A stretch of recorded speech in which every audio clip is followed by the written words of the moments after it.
Harish the best academy Christmas మరియు నూతన సంవత్సరం సందర్భంగా హరీష్ అకాడమీ అందిస్తుంది అన్ని ఆన్లైన్ కోర్సులపై భారీ డిస్కౌంట్ ఆఫర్స్.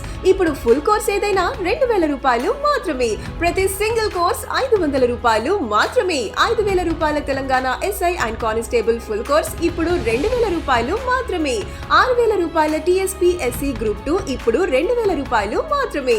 4200 రూపాయల ఏపీఎస్ఐ అండ్ కానిస్టేబుల్ ఫుల్ కోర్స్ ఇప్పుడు 2000 రూపాయలకి. 5000 రూపాయల ఏపీఎస్సీ గ్రూప్ 2 ఇప్పుడు 2000 రూపాయలు మాత్రమే. 2000 రూపాయల విలువైన ఆర్ఆర్బీ గ్రూప్ డి ఇప్పుడు 999 రూపాయలు మాత్రమే. ఈ ఆఫర్ డిసెంబర్ 25 నుండి జనవరి 2 వరకు మాత్రమే. ఈ బంపర్ ఆఫర్ మిస్ చేసుకోకండి. మరెందుకు ఆలస్యం? వెంటనే గూగుల్ ప్లే స్టోర్ నుండి హరీష్ అకాడమీ యాప్ డౌన్లోడ్ చేసుకోండి. విజయం సాధించండి. లెజెండరీ ఫ్యాకల్టీచే ఖచ్చితంగా జాబ్ సాధించే విధంగా రూపొందించబడిన online classes. Harish the best academy. 8341116915.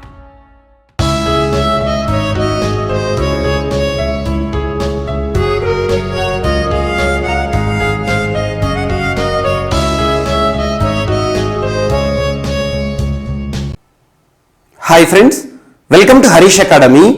ఈరోజు వార్తలు నిలిచిన జాతీయ, అంతర్జాతీయ, రాష్ట్రీయ అంశాల గురించి, వార్తలు నిలిచిన వ్యక్తులు, అవార్డులు, పుస్తకాలు, మరి క్రీడా సంబంధిత సమాచారం ఒక్కొక్క అంశాన్ని వివరంగా తెలుసుకుందాం. ఈరోజు మన ఫస్ట్ టాపిక్ వచ్చేసి బీహార్ రాష్ట్ర ప్రభుత్వం ప్రజల్లో అవగాహన కల్పించడానికి ప్రారంభించిన ప్రత్యేక అవగాహన కార్యక్రమం స్పెషల్ క్యాంపెయిన్ వార్తలు నిలిచింది. ఈ అవగాహన కార్యక్రమం పేరు గుర్తుంచుకోండి, సమాజ్ సుధార్ అభియాన్. సో ఈ అవగాహన కార్యక్రమం పేరు గుర్తుంచుకోండి, సమాజ్ సుధార్ అభియాన్. ఇటీవల ఏ రాష్ట్ర ప్రభుత్వం ఏ రాష్ట్రంలోని ప్రజల్లో అవగాహన కల్పించడానికి ప్రత్యేకమైన అవగాహన కార్యక్రమం సమాజ్ సుధార్ అభియాన్ పేరుతో వార్తలు నిలిచింది అంటే బీహార్. సో బీహార్ రాష్ట్ర ప్రభుత్వం ప్రారంభించిన ప్రత్యేక అవగాహన కార్యక్రమం. సమాజ్ అంటే ఏంటి? సొసైటీ. సుధార్ అంటే ఏంటి? రీఫార్మ్స్, సంస్కరణలు లేదా రీఫార్మర్. అభియాన్ అంటే ఏంటి? క్యాంపెయిన్ అంటే ఏంటి? అవగాహన కార్యక్రమం అన్నట్టు. సొసైటీ రీఫార్మర్ క్యాంపెయిన్ అని పిలిచిన, సమాజ్ సుధార్ అభియాన్ అని పిలిచిన ఒకటే. సో సమాజంలో ప్రస్తుతం సమాజాన్ని పట్టిపిడుస్తున్న కొన్ని సోషల్ ఈవిల్స్ ఉంటాయి. ఇప్పటికి కూడా సమాజాన్ని పట్టిపిడుస్తున్న కొన్ని సమస్యలు ఉంటాయి. వాటి పట్ల ప్రజల్లో అవగాహన కల్పించడమే ఈ అవగాహన కార్యక్రమం యొక్క ఉద్దేశం అని గుర్తుంచుకోండి. ఎగ్జాంపుల్, ఎలాంటి సోషల్ ఈవిల్స్?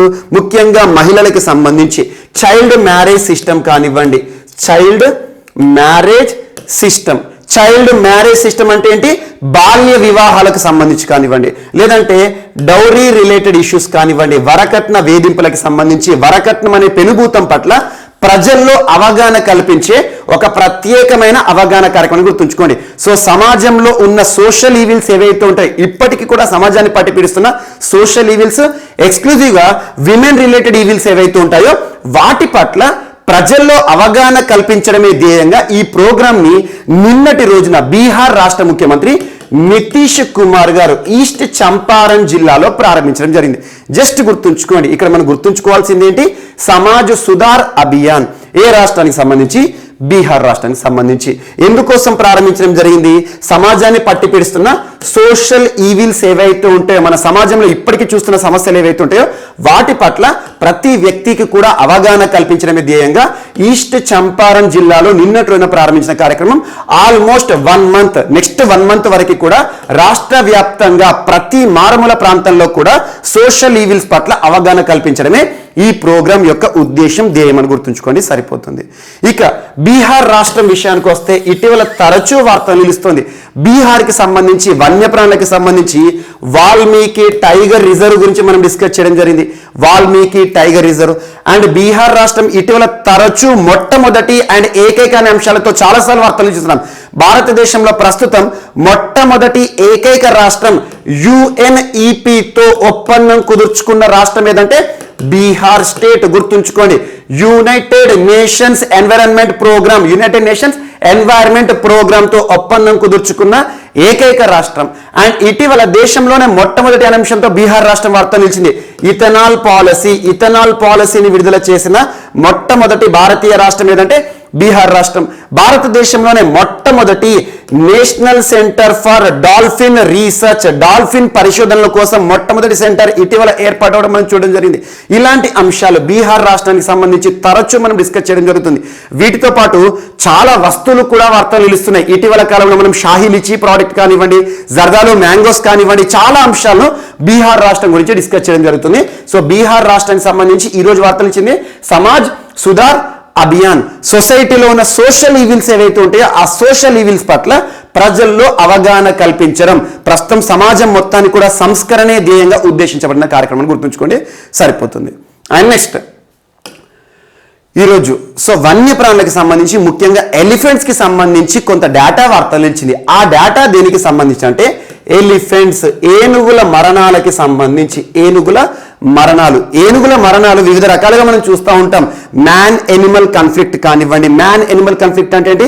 ఎలిఫెంట్స్ నివసించే ఏరియా, ఆ ఫారెస్ట్ ఏరియా నుండి ఆ వైల్డ్ ఎలిఫెంట్ బయటకు వచ్చింది అనుకోండి, జనజీవన స్రవంతిలోకి వచ్చినప్పుడు మ్యాన్ కి ఎనిమల్ కి మధ్యలో విరోధం అనేది, ఒక శత్రుత్వం అనేది, ఒక గొడవ అనేది కనబడుతుంది, ఒక కాన్ఫ్లిక్ట్ వస్తుంది. అక్కడ మనిషి అయినా మరణిస్తాడు లేదా ఎనిమల్ అయినా మరణిస్తుంది. ఇలాంటి అంశాలు కానివ్వండి. అండ్ ఇటీవల రైలు ప్రమాదాల్లో కూడా చాలా ఎలిఫెంట్స్ మరణిస్తున్నాయి. దాంతో పాటు అన్నిటికంటే ఇంపార్టెంట్ ఎలక్ట్రోక్యూషన్ అంటే ఏంటి? ఎలక్ట్రిక్ విద్యుత్ తీగలు ఉంటాయి కదా, విద్యుత్ వైర్లు ఏవైతే ఉంటాయో. ఎగ్జాంపుల్, చాలా ప్రాంతాల్లో పొలం చుట్టూ కూడా మనకు క్రాప్ ల్యాండ్ ఉందనుకోండి, దాని చుట్టూ కూడా కరెంట్ షాక్ తో కూడిన తీగలతో ఒక ప్రత్యేకమైన గోడ లాంటి నిర్మాణాన్ని మనం చేస్తాం తీగలకు సంబంధించి. సో అలాంటిది ఏదైతే ఉంటుందో దానికి షాక్ ఇస్తాం, మనకి ఏదో కరెంట్ ఉంటుంది. సో అలాంటి తీగలు మనం తాకేమనుకొని చచ్చిపోవడం జరుగుతుంది. అలాంటిది ఎలక్ట్రిక్యూషన్, విద్యుత్ వైర్లకి తగిలి కానివ్వండి, ఎవరైతే ఉంటారో సరిహద్దుల్లో వారు ఏర్పాటు చేసిన ప్రత్యేకమైన విద్యుత్ తీగలతో కూడిన గోడ లాంటి నిర్మాణం కానివ్వండి, వాటికి తగలడం ద్వారా చాలా ఏనుగులు మరణిస్తున్నాయి. సో నిన్నటి రోజున ministry of environment, forest and climate change ప్రస్తుతము ఎన్వైరన్మెంట్, పర్యావరణ, అటవీ శాఖ మరియు క్లైమేట్ చేంజ్, వాతావరణ మార్పు సంబంధిత మంత్రిగా భూపేంద్ర యాదవ్ గారు విధులు నిర్వర్తిస్తున్నారు. ఎన్వైరన్మెంట్ మినిస్టర్ ఏం చెప్పారంటే 2009 సంవత్సరం నుండి 2019 సంవత్సరం వరకల్లా, 2009 నుండి 2019 వరకే దేశంలో 600 ఏనుగులు ఎక్స్క్లూజివ్గా ఎలక్ట్రిక్యూషన్, విద్యుత్ తీగలు తగిలి కరెంట్ షాక్ కొట్టేసి మరణించాయంట. ఇలాంటి అంశాలు. ఇందులో టాప్ ప్లేస్ లో ఒడిషా స్టేట్ ఉందంట, ఒడిషా. సెకండ్ కర్ణాటక, థర్డ్ వచ్చేసి అస్సాం రాష్ట్రం ఉందంట. ఈ రాష్ట్రాల్లో ఎక్కువగా విద్యుత్ తీగల బారిన పడి ఎనిమల్స్, ముఖ్యంగా ఎలిఫెంట్స్ ఏవైతే ఉంటాయో, చాలా ఎనిమల్స్ మరణిస్తాయి, కానీ ఇక్కడ ఎలిఫెంట్స్ గురించి మాత్రం చెప్తున్నాను. ఎలిఫెంట్స్ అనేవి మరణవాత, మృత్యువాతకి చిక్కడం జరుగుతుందట. ఇలాంటి అంశం గుర్తుంచుకోండి. అండ్ కొన్ని రాష్ట్రాలు, మహారాష్ట్ర, అరుణాచల్ ప్రదేశ్, త్రిపుర లాంటి రాష్ట్రాల్లో ఒక్క ఏనుగు కూడా మరణించలేదట ఈ విద్యుత్ తీగలు తగిలి. చాలా ప్రమాదాలు, రహదారి ప్రమాదాల్లో మరణిస్తాయి. వెహికల్స్ ఢీకొనడం కానివ్వండి, ట్రైన్స్ ఢీకొనడం కానివ్వండి. ఏనుగులు మరణించడానికి చాలా కారణాలు ఉంటాయి.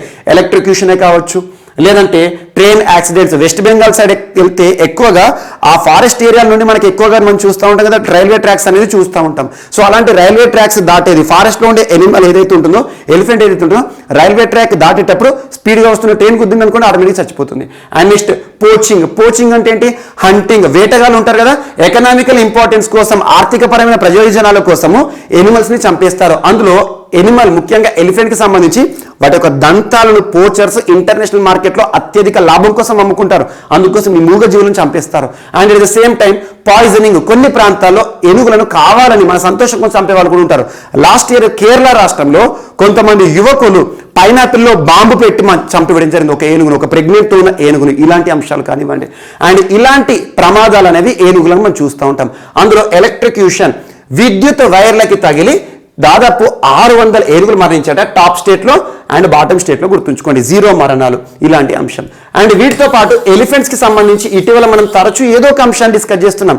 ఎగ్జాంపుల్ రీహాబ్, అన్నిటికంటే ఇంపార్టెంట్ రీహాబ్ సంబంధిత అంశంతో అస్సాం రాష్ట్రం కూడా వార్తలించింది. రీహాబ్ అనగానే KVIC వారి ఇన్నోవేషన్ అని గుర్తుంచుకోండి, khadi village industries commission. Rehab, reducing elephant human attacks using బీస్, తేనె తీగలను ఒక గోడలా ఏర్పాటు చేసి, వాటికి సంబంధించిన బాక్సెస్ ని గోడలా ఏర్పాటు చేసి ఎలిఫెంట్స్ మరియు మ్యాన్ కాన్ఫ్లిక్ట్ ని తగ్గించడం. రీహాబ్ గురించి చూసాము. అండ్ ఇటీవల mysterious death of elephants, Botswana చాలా ఇంపార్టెంట్. బోట్స్వానా దేశంలో ఏనుగుల యొక్క మిస్టీరియస్ డెత్ గురించి మనం డిస్కస్ చేసాం. అండ్ ఇటీవల మొజాంబిక్ దేశంలో ఏకైక దేశంగా వార్తలు నిలిచింది. గొరంగోసా అనే ఒక నేషనల్ పార్క్ గురించి చెప్పాను. గొరంగోసా అక్కడ దంతాలు లేని ఏనుగులు జన్మిస్తున్న ఏకైక దేశంగా ఇటీవల వార్త నిలిచింది. ఇలాంటి ఏనుగులకు సంబంధించిన అన్ని అంశాలు లింక్ చేసుకోండి. అండ్ ఇటీవల భారత ప్రభుత్వము మనకి తరచూ కూడా ఎలిఫెంట్ సంరక్షణ కోసం చాలా అంశాలని మన హిస్టరీలోకి వెళ్తే 1992 చాలా ఇంపార్టెంట్ ప్రాజెక్ట్ ఎలిఫెంట్ అంటే ఏంటంటే ఏనుగులను కాపాడడానికి ఏనుగుల కోసం ప్రత్యేకమైన కారిడార్లు కానివ్వండి, అవి నివసించే ప్రాంతాలను మానవులకు దూరంగా కానివ్వండి, ఆ కాన్ఫ్లిక్ట్ ని అడ్డుకట్ట వేయడానికి చాలా అంశాలతో వార్తలు ఇస్తాయి. ఇది ఒకటి గుర్తుంచుకోండి. సో ఎలక్ట్రిక్యూషన్ ద్వారా జరుగుతున్న మరణాలు ఇదంతా కూడా యాక్చువల్గా ఓల్డ్ డాటా. ఇందాక మీరు చెప్పింది ఏంటంటే 600 అప్ టు 2019 వరకు చెప్పడం జరిగింది. ఒకసారి చూడండి. అండ్ నెక్స్ట్ ఈరోజు మరొక అంశం. సో జమ్మూ కాశ్మీర్ వార్తలు నిలిచింది. జమ్మూ కాశ్మీర్కి సంబంధించి చిలాయ్ కాలన్. సో లాస్ట్ ఇయర్ కూడా మనం ఈ పదాన్ని డిస్కస్ చేయడం జరిగింది. చిలాయ్ కాలన్ అనేది పార్సీ పదం, పర్షియా భాషకు సంబంధించింది పార్సీ పదం. చిలాయ్ కాలన్ అంటే ఏంటంటే సివియర్ కోల్డ్. ఇంగ్లీష్లో కనుక అబ్జర్వ్ చేస్తే సివియర్ కోల్డ్ అంటే చాలా అతి శీతలం అన్నట్టు. ప్రస్తుతం జమ్మూ కాశ్మీర్లో గడిచిన డిసెంబర్ 21వ తేదీన చిల్లాయ్ కాలన్ సీజన్ ప్రారంభమైంది. చిల్లాయ్ కాలన్ సీజన్ 40 days ఉంటుంది, 40 రోజులు. మొదటి 20 రోజులు ఏవైతే ఉంటాయో వాటిని మనం చిల్లాయ్ కాలన్ డేస్ అంటాం. చిల్లాయ్ కాలన్. ఆ తర్వాత చిల్లాయ్ కుర్ద్ అని పిలుస్తాం. అలా ఒక్కొక్క పేరుతో పిలుస్తాం. చిల్లాయ్ కాలన్ అనే పేరు గుర్తుంచుకోండి. చిల్లాయ్ కాలన్ సీజన్ ఏ ప్రాంతానికి సంబంధించిందంటే జమ్మూ కాశ్మీర్ సంబంధించి 40 days జనవరి 29th వరకు. ఇటీవల డిసెంబర్ 21వ తేదీ నుండి జనవరి ముగిసే వరకు కూడా చిల్లాయ్ కాలన్ సీజన్ మనం చూడబోతున్నాం. అంటే ఏంటంటే సివియర్ కోల్డ్, ఎక్స్ట్రీమ్స్ -8°C అలా ఉంటుంది. ఎక్స్ట్రీమ్ టెంపరేచర్స్ ఉంటాయి, చాలా చలి ప్రాంతం. ఇలాంటి ప్రదేశాల్లో జమ్మూ కాశ్మీర్ ఇలాంటి ప్రస్తుత పరిస్థితుల్లో అట్రాక్టివ్ డెస్టినేషన్ గా చూస్తాం. టూరిస్ట్ అట్రాక్టివ్ డెస్టినేషన్ జమ్మూ కాశ్మీర్ని అత్యధిక మంది పర్యాటకులు, ప్రస్తుతం COVID-19 సిచ్యువేషన్ ఉంది కానీ ప్రస్తుతం దేశీయ పర్యాటకులకు వెళ్తారు. అదే అంతర్జాతీయ పర్యాటకులను ఎక్కువగా ఆకర్షించే ప్రాంతము జమ్మూ కాశ్మీర్. ఈ టైంలో డిసెంబర్ జనవరి మంత్లో అక్కడ చాలా స్పెషల్గా ఉంటుంది. ఇది ఒకటి ఇంపార్టెంట్. చిల్లాయ్ కాలన్ అని గుర్తుంచుకోండి. చిల్లాయ్ కాలన్ ఎక్కడికి సంబంధించి అంటే జమ్మూ కాశ్మీర్. అండ్ ఇటీవల జమ్మూ కాశ్మీర్కి సంబంధించి దర్బార్ మూవ్ అనే ఒక అంశాన్ని చెప్పాను. రాజధాని మార్పు అనే అంశానికి ఇటీవల తెరలేపడం జరిగింది. అది ఒక తెర దింపడం జరిగింది. అంటే రాజధాని మార్పు అనేది ఇక మీదట ఉందని చెప్పేసి మనోజ్ సిన్హా గారు చెప్పారు. అండ్ ఇటీవల గుప్కార్ డిక్లరేషన్ ఆఫ్ జమ్మూ కాశ్మీర్ గురించి చూసాం. After repealing article 370 Jammu Kashmir was divided into 2 UTs. One is with assembly, another without assembly. అంటే ఏంటంటే జమ్మూ కాశ్మీర్ ఆర్టికల్ 370 తొలగించిన తర్వాత 2 కేంద్రపాలిత ప్రాంతాలను విభజించాం. జమ్మూ కాశ్మీర్ ఏమో అసెంబ్లీతో కూడిన కేంద్రపాలిత ప్రాంతం, అండ్ లడక్ ఏమో వితౌట్ అసెంబ్లీ. సో ఇలాంటి ఆర్టికల్ 370 తర్వాత గుప్కార్ డిక్లరేషన్ యొక్క ఉద్దేశం ఏంటంటే జమ్మూ కాశ్మీర్లోని ప్రాంతీయ పార్టీలు ఉంటాయి కదా, వారందరూ ఏర్పాటు చేసుకున్న ఒక జేఏసీ అనుకోవచ్చు, జాయింట్ యాక్షన్ కమిటీ. ఇలాంటి అంశాలు. అండ్ మహిళలకు సంబంధించి హౌస్లా అనే ప్రోగ్రామ్ కానివ్వండి, సుకూన్ అనే హెల్ప్ లైన్ కానివ్వండి, తేజస్విని అనే ఒక ప్రత్యేక కార్యక్రమం గురించి కానివ్వండి, మెకాడమైజేషన్ ఆఫ్ రోడ్స్ అనే అంశాన్ని గురించి కానివ్వండి, ఇటీవల తరచూ మనం జమ్మూ కాశ్మీర్ గురించి చూస్తున్నాం. అండ్ శ్రీనగర్ యాప్ టూరిజం సంబంధించి శ్రీనగర్ అనే ఒక ప్రత్యేక యాప్ని ఇటీవల Jammu Kashmir lieutenant governor administrator Manoj Sinha గారు ప్రారంభించడం జరిగింది. అండ్ ఇటీవల జమ్మూ కాశ్మీర్లోని పాఠశాలలు, ప్రభుత్వ పాఠశాలలు, ప్రైవేట్ పాఠశాలలు అన్నిటికీ కూడా అక్కడ మన అమరవీరులు ఎవరైతే ఉంటారో, వీర జవాన్లు ఉంటారో, మరణించిన వారు మన సైనికులు, వారి పేర్లను పెట్టడం జరుగుతుంది. ఇలాంటి అంశాలను ప్రత్యేకంగా లింక్ చేసుకోండి జమ్మూ కాశ్మీర్కి సంబంధించి. అండ్ నెక్స్ట్ ఈరోజు లవ్ జిహాద్కి సంబంధించిన ఒక అంశం వార్తలు ఇచ్చింది. లవ్ జిహాద్ అంటే ఏంటి? బలవంత పెట్టి కానీ లేదా ప్రలోభాలకు గురి చేయడం కానివ్వండి, బలహీనులతో కానివ్వండి, ప్రేమ లేదా పెళ్లి అనే అంశాలతో మతం మార్పిడి చేయడం అని చెప్పేసి కొన్ని రాష్ట్రాల్లో ఇటీవల తరచు మనం చూస్తున్నాం. ముఖ్యంగా ఉత్తరప్రదేశ్, మధ్యప్రదేశ్, కర్ణాటక, హర్యానా ఈ రాష్ట్రాల్లో ఎక్కువగా లవ్ జిహాద్ అనే పదాన్ని మనం చూస్తూ ఉంటాం. సో అంటే బలవంతపు మత మార్పిడి ఎలాంటి ద్వారా? ప్రేమ మరియు వివాహం అనే పద్ధతుల ద్వారా హిందూ విమెన్ని మత మార్పిడి చేయడం అన్నట్టు, ఇస్లాం మతంలోకి మార్చడం అని చెప్పేసి లవ్ జిహాద్కి ఒక డెఫినేషన్ చెప్తున్నారు ఈ రాష్ట్రంలో. సో ఇలాంటి లవ్ జిహాద్కి సంబంధించి దేశంలోనే మొట్టమొదటిసారి ఒక పనిష్మెంట్ వార్తలు నిలిచింది.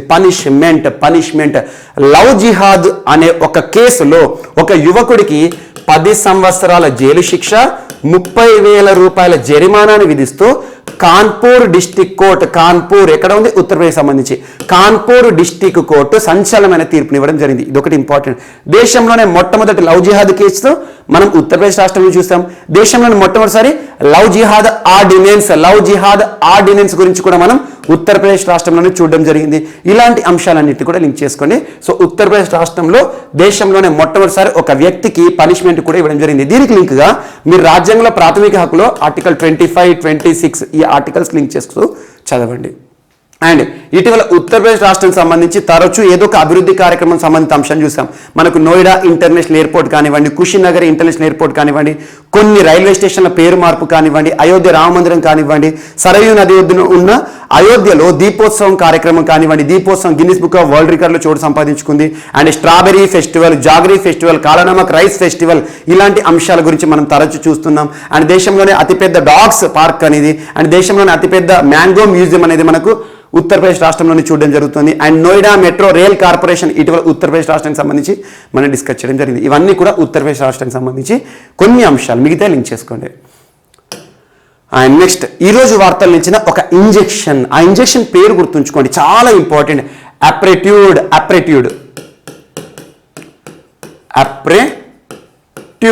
అప్రెట్యూడ్ ప్రపంచంలోనే మొట్టమొదటి అనే అంశంతో ఈ అప్రెట్యూడ్ వార్తలు ఇచ్చింది. World's first injection for HIV అంటే ఎయిడ్స్ కి సంబంధించి. సో హ్యూమన్ ఇమ్యూనోవైరస్ ఏదైతే ఉంటుందో హెచ్ఐవికి సంబంధించి ఒక ప్రొఫైలాక్టిక్ ఇంజెక్షన్, ప్రొఫైలాక్టిక్ లేదా ప్రొఫైలాక్సిక్ అంటే ఏంటంటే ప్రొఫైలాక్టిక్ అంటే ఏంటంటే ఏదైనా వ్యాధి బారిన పడకముందే రక్షణగా మనం ముందస్తు చర్యల భాగంగా తీసుకునే మెడికేషన్ ప్రొఫైలాక్టిక్ మెడిసిన్ అంటాం. ఇప్పటి వరకు హెచ్ఐవి సోకకుండా, ఎయిడ్స్ వైరస్ మన శరీరంలోకి ప్రవేశించిన మనకు ప్రభావం చూడకుండా టాబ్లెట్స్ ఉన్నాయి కొన్ని.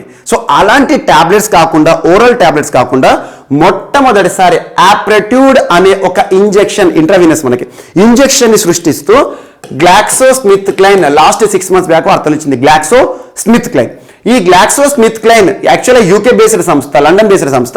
వారు మ్యానుఫ్యాక్చర్ చేసిన అప్రెట్యూడ్ ని ఇటీవల యునైటెడ్ స్టేట్స్ యుఎస్ FDA ఆమోదం కూడా తెలపడం జరిగింది. Food and drug administration US FDA ఆమోదం తెలపడం జరిగింది. అంటే అతి త్వరలో ఇంటర్నేషనల్ మార్కెట్లో కూడా మనం చూడడం జరుగుతుంది. సో అప్రెట్యూడ్ యొక్క జనరిక్ నేమ్ ఏంటి అంటారు, ఇది గుర్తుంచుకోండి. సో కార్బోటెగ్రావిర్ ఎక్స్టెండెడ్ రిలీజ్ అంటే ఏంటంటే ఒక రోజులో డోసెస్ అనేవి 2-3 ఇవ్వరు, ఎక్స్టెండ్ గా ఉంటుంది అన్నట్టు, చాలా డిలేగా ఉంటుంది అన్నట్టు దీని డ్రగ్ రిలీజ్ అనేది. So extended release injectable suspension, ఇది ఒకటి గుర్తుంచుకోండి. జస్ట్ అప్రెట్యూడ్ అనేది ఇటీవల వార్తలు ఇచ్చింది. దేనికి సంబంధించిన ఇంజెక్షన్, ప్రొఫైలాక్టిక్ ఇంజెక్షన్ అంటే మనకు HIV AIDS acquired immunodeficiency syndrome అని గుర్తుంచుకోండి. ఇక GlaxoSmithKline విషయానికి వస్తే తరచూ వార్తలు ఇస్తున్నారు. ప్రపంచంలోనే మొట్టమొదటి వ్యాక్సిన్ అనే అంశాన్ని చూసాం. GlaxoSmithKline కి సంబంధించి మస్క్విటో అంటే ఏంటి, మనకు మలేరియాకి సంబంధించి మస్క్విరిక్స్ అనేది ప్రపంచంలోనే మొట్టమొదటి మలేరియా వ్యాక్సిన్. ఇటీవల దాన్ని ఆమోదించడం జరిగింది WHO. ఎవరు తయారు చేశారు? GlaxoSmithKline. ఇలాంటి అంశాన్ని మనం చూడడం జరిగింది. అండ్ ఇటీవల సాట్రోవిమాబ్ ఈ ఒమైక్రాన్ వేరియంట్ పైన కూడా అద్భుతంగా పనిచేసే ఒక మెడిసిన్ అని చెప్పేసి సాట్రోవిమాబ్ డ్రగ్ గురించి GlaxoSmithKline వార్తలు ఇచ్చింది. అండ్ అంతకుముందు కోవిడ్-19 సంబంధించి మాల్నుపిరావిర్ అనే ప్రపంచంలో మొట్టమొదటి ఎక్స్క్లూజివ్ కోవిడ్-19 టాబ్లెట్ల గురించి మనం చూసాం. ఎవరు తయారు చేశారు? రెడ్జ్బ్యాక్ అనే సంస్థ, అమెరికాకి సంబంధించింది. అలా ప్రపంచంలో మొట్టమొదటి అనే అంశంతో ఏ మెడిసిన్స్ అయితే వార్తలు ఇస్తాయో, ఏ డ్రగ్స్ అయితే వార్తలు ఇస్తాయో వాటి ప్రత్యేకంగా చూడండి. అలాంటి కోవ్లోకి వచ్చేది కార్నివాక్ కోవ్ కూడా. కార్నివాక్ కోవ్ అనేది ప్రపంచంలోనే మొట్టమొదటి కోవిడ్-19 వ్యాక్సిన్, కానీ మనుషులకు కాదు. ఎవరికి? జంతువులకి సంబంధించి, ఎనిమల్స్ కి సంబంధించి. దాన్ని ఎవరు తయారు చేశారు? రసెల్ కాజ్నెట్జోర్ రష్యాకి సంబంధించిన సంస్థ. అలా ఒక మెడిసిన్ లేదా ఒక డ్రగ్ న్యూస్ లోకి వస్తే ఇటీవల కాలంలో మొట్టమొదటి అనే అంశం ఏదైతే ఉంటాయో వాటన్నిటిని కూడా మనం గుర్తు చేసుకోవాలి. ఇది ఒకటి important. Apretude HIV related injection ప్రపంచంలో మొట్టమొదటి GlaxoSmithKline. ఎవరు అప్రూవ్ చేశారు? US FDA, united states food and drug administration వారు. And world press freedom index మరొకసారి వార్తలు. వరల్డ్ ప్రెస్ ఫ్రీడమ్ ఇండెక్స్ చాలా సార్లు ఇందులో భారతదేశం యొక్క ర్యాంకు 2021 సంబంధించి 142/80 అని చెప్పాను. ఇది ఓల్డ్ టాపిక్. బట్ నిన్నటి ఉన్న వార్తల నుంచి ministry of information and broadcasting సమాచార మంత్రిత్వ శాఖ ప్రస్తుతం ఎవరు అనురాగ్ ఠాకూర్ గారు ప్రతిపక్షాల మాటను కొట్టివేయడం జరిగింది. ప్రస్తుతం భారతదేశంలో పత్రికా స్వేచ్ఛే లేదు అని చెప్పేసి ప్రతిపక్ష నాయకులు ఇటీవల లోక్సభ వేదికగా మాట్లాడితే దాన్ని కొట్టివేస్తూ వరల్డ్ ప్రెస్ ఫ్రీడమ్ ఇండెక్స్ ని భారత ప్రభుత్వం అగ్రీ చేయదు, దీన్ని మేము డిసగ్రీ చేస్తాము, ఎందుకంటే దీనిలో ట్రాన్స్పరెన్సీ కానివ్వండి, అసలు భారతదేశానికి సంబంధించి 142 పొజిషన్ అనేది మేము యాక్సెప్ట్ చేయము, ఎందుకంటే భారతదేశంలో పత్రికా స్వేచ్ఛ అనేది ఉంది, ఎందుకంటే 180 కంట్రీస్లో 142nd పొజిషన్ అంటే మనది బాటంలో ఉంది, చాలా దారుణంగా ఉంది, పత్రికా స్వేచ్ఛ లేదని చెప్పొచ్చు సింపుల్గా. అలాంటి కొన్ని అంశాలను ఖండిస్తూ ఈ ర్యాంకింగ్ని మరొకసారి పార్లమెంట్ వేదికగా ప్రశ్నించారు అనురాగ్ ఠాకూర్ గారు. సో మరి వరల్డ్ ప్రెస్ ఫ్రీడమ్ ఇండెక్స్ ని ఏ సంస్థ విడుదల చేస్తుందని చెప్పాను, reporters sands frontiers. Reporters sands frontiers అంటే రిపోర్టర్స్ వితౌట్ బార్డర్స్, ప్యారిస్ కి సంబంధించిన సంస్థ. ఈ ర్యాంకింగ్ లో టాప్ ప్లేస్ లో నిలిచిన దేశాలు ఏం మనం డిస్కస్ చేసాం, Norway, Finland, Sweden. Norway, Finland, Sweden highest ranked ఈ వరల్డ్ ప్రెస్ ఫ్రీడమ్, వరల్డ్ ప్రపంచ ప్రెస్ పత్రిక ఫ్రీడమ్ స్వేచ్ఛ ఉన్న దేశాల జాబితాలో టాప్ ప్లేస్ లో ఉండాలి. టాప్ ప్లేస్ అంటే మంచి దేశాలు అన్నట్టు. బాటంలో ఉన్న దేశాలు ఏంటంటే 180 పొజిషన్లోనేమో ఎరిట్రియా ఉంది, 179లోనేమో నార్త్ కొరియా ఉంది, అండ్ 178లోనేమో తుర్క్మెనిస్తాన్ ఉంది. సో ఇవి బాటంలో ఉంది, ఇవి టాప్లో ఉంది. భారతదేశం యొక్క ర్యాంకు 142. దీన్ని భారత ప్రభుత్వం డిసగ్రీ ఖండిస్తోంది అని చెప్పడం ద్వారా మరొకసారి అన్ని వార్తాపత్రికల్లో ఈ సమాచారం అనేది రావడం జరిగింది. మనకు భారతదేశంలో పత్రికా స్వేచ్ఛ అనేది ఆర్టికల్ 19లో ఇంప్లిసిట్. ఆర్టికల్ 19(1)A చాలా ఇంపార్టెంట్. పత్రికా స్వేచ్ఛ కల్పించడం జరిగింది. ప్రస్తుతం భారతదేశంలో వార్తా ఛానళ్లు కానివ్వండి, సినిమాలు కానివ్వండి, సీరియల్స్ కానివ్వండి, న్యూస్ పేపర్స్ కానివ్వండి, అవన్నీ కూడా పత్రికా స్వేచ్ఛలో భాగమే, గుర్తుంచుకోండి. అండ్ నెక్స్ట్, సో ఈరోజు మన నెక్స్ట్ టాపిక్ వచ్చేసి అటల్ ఇన్నోవేషన్ మిషన్ లో భాగంగా, అటల్ ఇన్నోవేషన్ మిషన్ లో భాగంగా నీతి ఆయోగ్ వారు ప్రారంభించిన ప్రత్యేక కార్యక్రమం వార్తలు నిలిచింది. నీతి ఆయోగ్ వారు ప్రారంభించిన అటల్ ఇన్నోవేషన్ మిషన్ లో ప్రోగ్రామ్ లో భాగంగా వార్తలు ఇచ్చిన ఒక ప్రత్యేక కార్యక్రమం అంటున్నాను. ఇక్కడ ఈ ప్రోగ్రామ్ పేరు గుర్తుంచుకోండి, ఆటోమేటిక్ గా each and every word meaning చూడండి, ఆ ప్రోగ్రామ్ యొక్క ఉద్దేశం అర్థమవుతుంది. ఆ ప్రోగ్రామ్ పేరు ఏంటంటే vernacular innovation programme. Vernacular innovation programme. Vernacular అనే పదానికి అర్థం ఏంటి, లాంగ్వేజ్, భాష అనే అర్థాన్ని ఇస్తుంది. వర్నాక్యులర్ అనే పదం ఎక్కడ కనిపించినా that is the term related to language. So vernacular అంటే భాషా సంబంధిత పదం. ఇన్నోవేషన్ అంటే ఏంటి, నవకల్పనలు, ఇన్నోవేషన్స్, రీసెర్చ్లు. ఇటీవల తరచూ ఏదో ఒక ఇన్నోవేషన్ గురించి మనం వార్తలు చూడడం జరుగుతుంది, డిస్కస్ చేయడం జరుగుతుంది. ఐఐటి ఇన్నోవేషన్స్ అంటున్నాము, కొత్త అంశాలు అన్నట్టు. ఇన్నోవేషన్ సంబంధించిన ఒక ప్రోగ్రామ్. వర్నాక్యులర్ అండ్ ఇన్నోవేషన్ ఈ రెండు పదాలకు సంబంధించిన ఒక ప్రోగ్రామ్ ఉంది ఇక్కడ. వర్నాక్యులర్ అంటే భాష, ఇన్నోవేషన్స్ అంటే నవకల్పనలు. సో భారతదేశంలో ఇన్నోవేటర్స్ ఎవరైతే ఉంటారో, ఇన్నోవేటర్స్ అండ్ ఎంటర్ప్రీనర్స్ ఎవరైతే ఉంటారో, వారికి ఇన్నోవేషన్ ఎకోసిస్టమ్ పట్ల అవగాహన కల్పించడంలో భాగంగా భాషా సంబంధిత సమస్యలు తలెత్తకూడదని చెప్పేసి భారతదేశ రాజ్యాంగంలో గుర్తింపు పొందిన 22 భాషల్లో ఇన్నోవేషన్ ఎకోసిస్టమ్ పట్ల ఎంటర్ప్రీనర్స్ అండ్ ఇన్నోవేటర్స్ కి అవగాహన కల్పించే కార్యక్రమాన్ని గుర్తుంచుకోండి. 22 భాషలు. మన భారతదేశంలో అమలవుతున్న అత్యున్నత చట్టం, supreme law of the land is Indian constitution. Indian constitution లో షెడ్యూల్ 8లో 22 భాషలు, రాజ్యాంగం గుర్తించిన భాషలుగా మనం చూస్తాం. అలా 22 భాషల్లో భారతదేశంలో ఇన్నోవేషన్ ఎకోసిస్టమ్, నవకల్పనల రంగంలో ఇన్నోవేటర్స్ కి అండ్ ఎంటర్ప్రీనర్స్ ఎవరైతే ఉంటారో, పారిశ్రామికవేత్తలు ఎవరైతే ఉంటారో వారికి ప్రత్యేక అవగాహన కల్పించాలి. లాంగ్వేజ్ హర్డల్స్ ఉండకూడదు, భాషా సంబంధిత సమస్యలే ఉండకూడదు అని చెప్పేసి ప్రత్యేకమైన ఒక ప్రోగ్రామ్ ని అటల్ ఇన్నోవేషన్ మిషన్ లో భాగంగా నీతి ఆయోగ్ వారు ప్రారంభించడం జరిగింది. జస్ట్ గుర్తుంచుకోండి, ఏదైనా ఒక ప్రోగ్రామ్ వార్తలు ఇచ్చిందంటే each and every word individual గా మీనింగ్ అర్థం చేసుకోండి, దాని యొక్క పర్పస్ ఏంటి లేదా ఉద్దేశం ఏంటో తెలుస్తుంది. అండ్ ఇక్కడ ఇన్నోవేషన్ అండ్ ఇన్ఫ్రాస్ట్రక్చర్ కి సంబంధించి దీనికి కంటిన్యూషన్ అనుకోండి, లేదంటే ఒక ఇంపార్టెంట్ మ్యాటర్ వార్తలు ఇచ్చింది, ఒక ఇష్యూ వార్తలు ఇచ్చింది, దాన్ని ఇక్కడే లింక్ చేసుకోండి. సో ఇటీవల యుఏఈ యునైటెడ్ అరబ్ ఎమిరేట్స్ తరచు వార్తలు ఇస్తుంది. భారతదేశంలో ఇన్నోవేషన్స్ అండ్ ఇన్ఫ్రాస్ట్రక్చర్ మౌలిక సదుపాయాలను అభివృద్ధి చేయడానికి $100 మిలియన్ ని భారతదేశంలో పెట్టుబడులు పెట్టబోతోంది. భారతదేశానికి ఆర్థిక సాయం అని చెప్పుకోవచ్చు. భారతదేశంలో యుఏఈ ఇన్నోవేషన్స్ అండ్ ఇన్ఫ్రాస్ట్రక్చర్ కి సంబంధించి ప్రత్యేకంగా ఖర్చు చేయబోతుందని గుర్తుంచుకోండి. జస్ట్ ఒక ఎక్స్ట్రా పాయింట్గా, యుఏఈ అంటేనే మనకు తెలుసు మౌలిక సౌకర్యాలు ఇన్ఫ్రాస్ట్రక్చర్లో ప్రపంచంలోనే చాలా టాప్ ప్లేస్లో నిలుస్తుంది.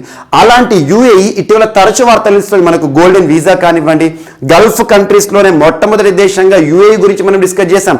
గల్ఫ్ దేశాల్లోనే మొట్టమొదటి దేశం. బరాక్ న్యూక్లియర్ ప్లాంట్ అని చెప్పాను. అండ్ హోప్ అనే ఒక ప్రత్యేక మిషన్ చెప్పాను. మార్స్ పైన వారు చేస్తున్న ప్రత్యేక పరిశోధనలు, ప్రయోగాలు. And at the same time Gulf కంట్రీస్లోనే, గల్ఫ్ దేశాల్లోనే మొట్టమొదటి దేశం యుఏఈ. దేనికి సంబంధించి? చెత్త నుండి విద్యుత్ని తయారు చేస్తున్న దేశం అని చెప్పేసి. అలా ఇటీవల యుఏఈ బెస్ట్ హోస్ట్గా కూడా వార్తలు ఇస్తుంది. క్రీడలకి సంబంధించి ICC T20 men's world cup హోస్ట్గా యుఏని చూసాం.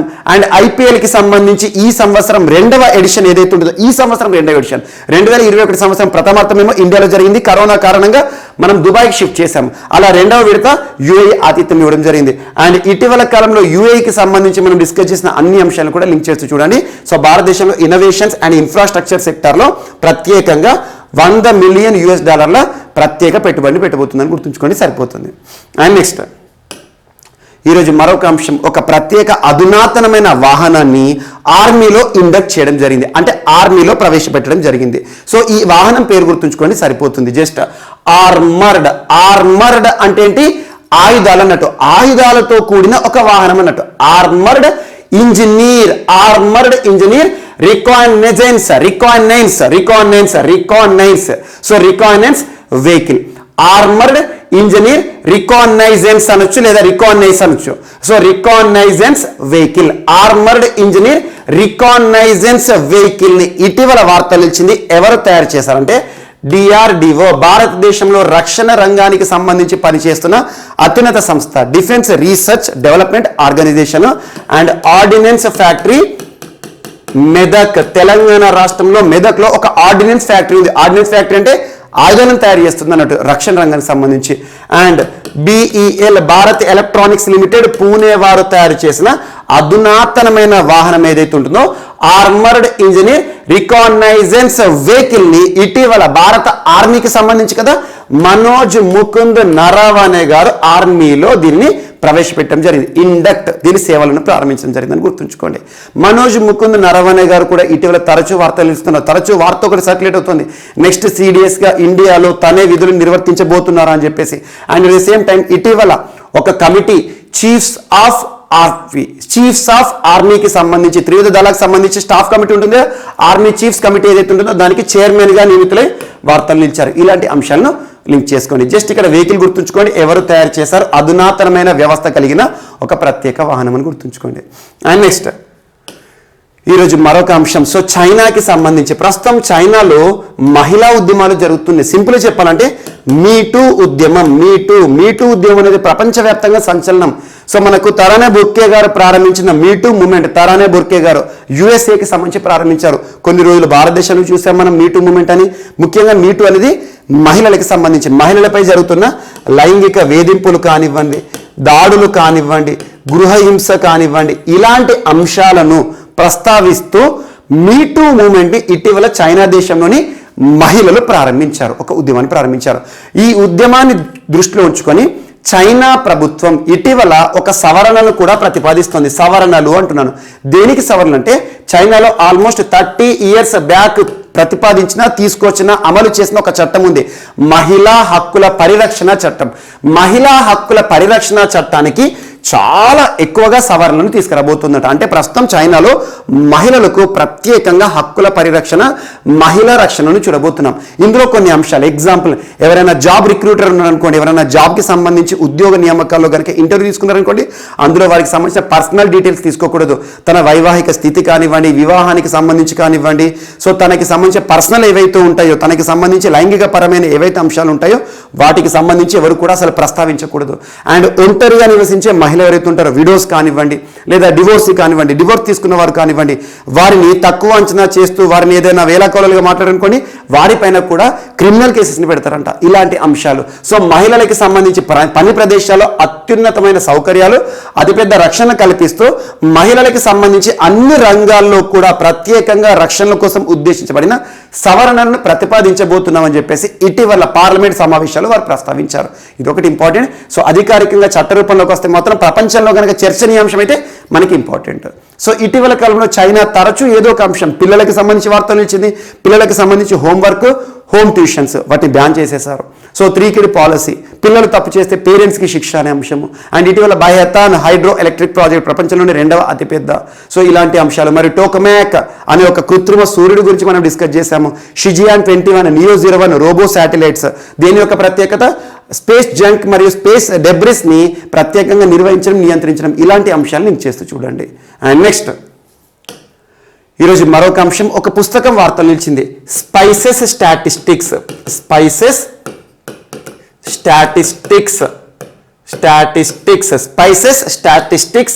2021.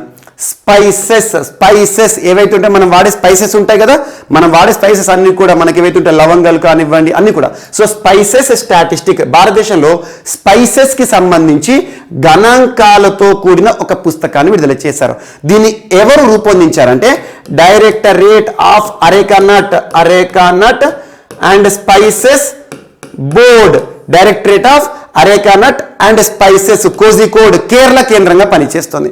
వారు తయారు చేసిన భారతదేశంలో స్పైసెస్ కి సంబంధించి సుగంధ ద్రవ్యాలు అంటాం, సుగంధ ద్రవ్యాలు ఏవైతే ఉంటాయో వాటికి సంబంధించిన గణాంకాలను విడుదల చేశారు. వ్యవసాయ శాఖ మంత్రి ప్రస్తుతం ఎవరు, నరేంద్ర సింగ్ తోమర్ గారు విడుదల చేయడం జరిగింది. ఇందులో 2014-15 ఆర్థిక సంవత్సరంలో భారతదేశంలో స్పైసెస్ ఎంత మొత్తంలో ప్రొడక్షన్ అయ్యాయి, మరియు 2020 వరకు ఈ ప్రొడక్షన్లో ఎంతవరకు పరిణతి చూడడం జరిగింది, ఎంతవరకు ఇంప్రూవ్మెంట్ చూడడం జరిగింది, అవన్నీ కూడా చూడడం జరిగింది. యాక్చువల్గా 2014-15 ఆర్థిక సంవత్సరంలో 67 మిలియన్ టన్స్ స్పైసెస్ ఉత్పత్తి జరిగింది.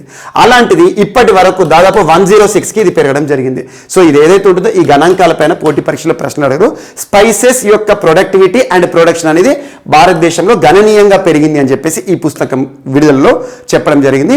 వ్యవసాయ శాఖ మంత్రి నరేంద్ర సింగ్ తోమర్ అని గుర్తుంచుకోండి. ఈ గణాంకాలు మాత్రం మనకు అవసరం లేదు.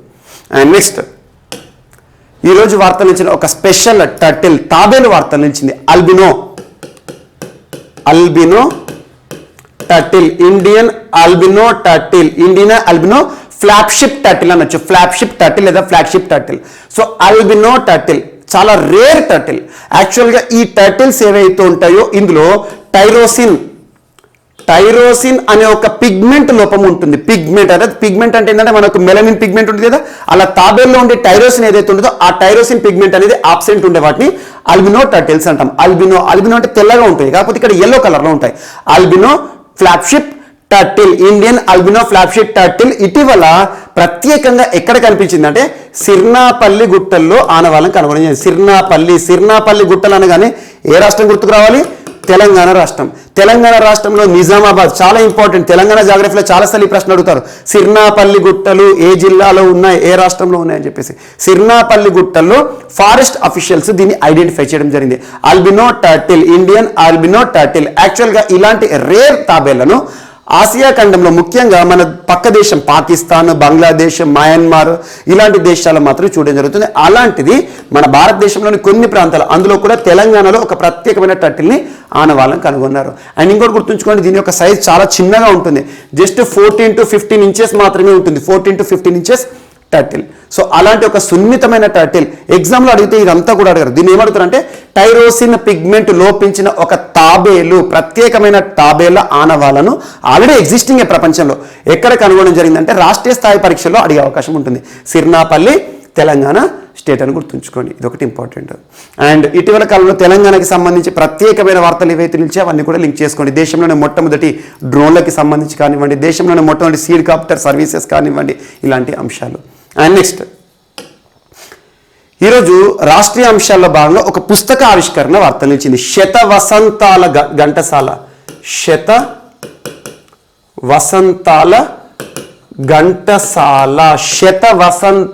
ఘంటసాల అని ఒక పుస్తకం. జస్ట్ పుస్తకం పేరు గుర్తుంచుకోండి. శత వసంతాల, శత అంటే 100 years ఆఫ్ ఘంటసాల అన్నట్టు.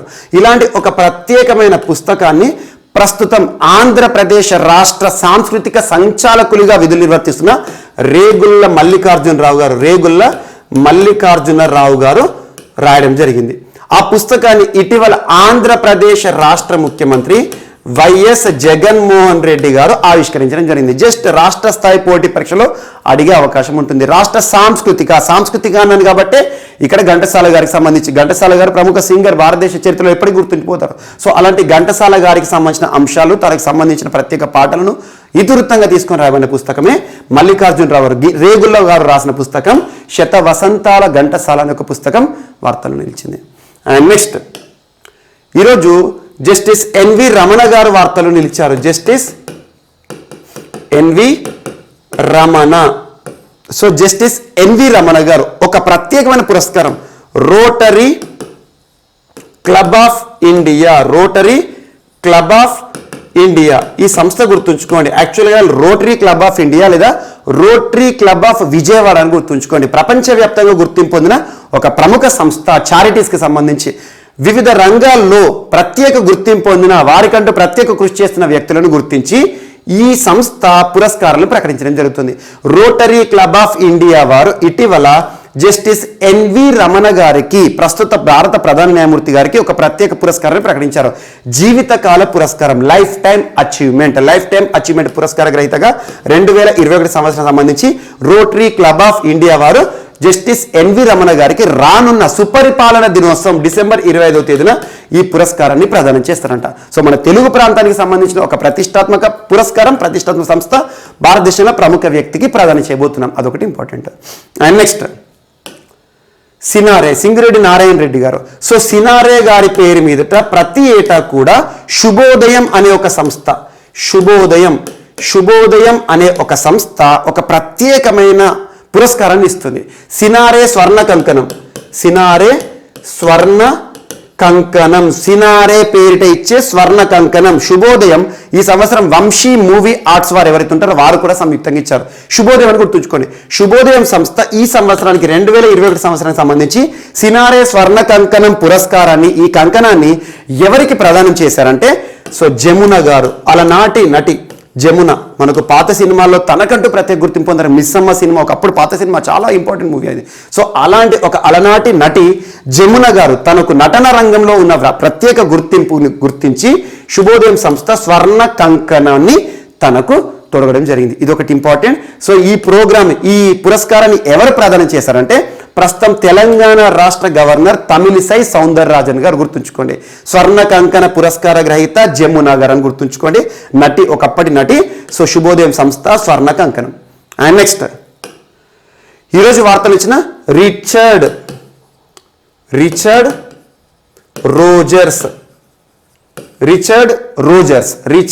రోజర్స్ ఎవరు అంటే ఇతను ప్రపంచవ్యాప్తంగా ప్రముఖులు తనకంటే గుర్తింపు పొందారు.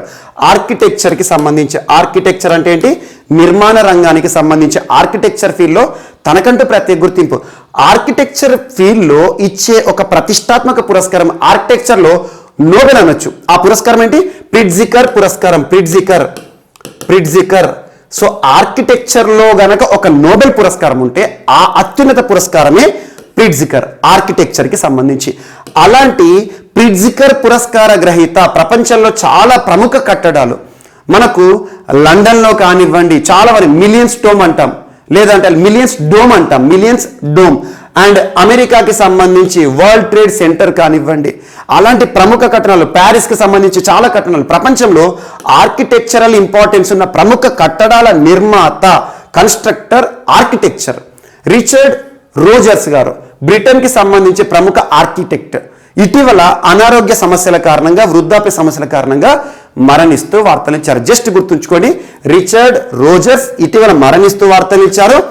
ఏ పురస్కార గ్రహీత అంటే ప్రిట్జికర్, ఆర్కిటెక్చర్ ఫీల్డ్లో ఇచ్చే ప్రతిష్టాత్మక పురస్కార గ్రహీత ఆనారోగ్య సమస్యల కారణంగా, వృద్ధాప్య సమస్యల కారణంగా మరణిస్తూ వార్తలు ఇచ్చారని గుర్తుంచుకోండి, సరిపోతుంది. సో ఇవి ఈరోజు వార్తలు నిలిచిన అంశాలు. మిస్లేనియస్ అంశాలు ఏమైనా మిగిలిపోతే మాత్రం రేపటి క్లాస్లో యాడ్ చేసుకుని నేర్చుకుందాం. రేపు కలుద్దాం. Thank you.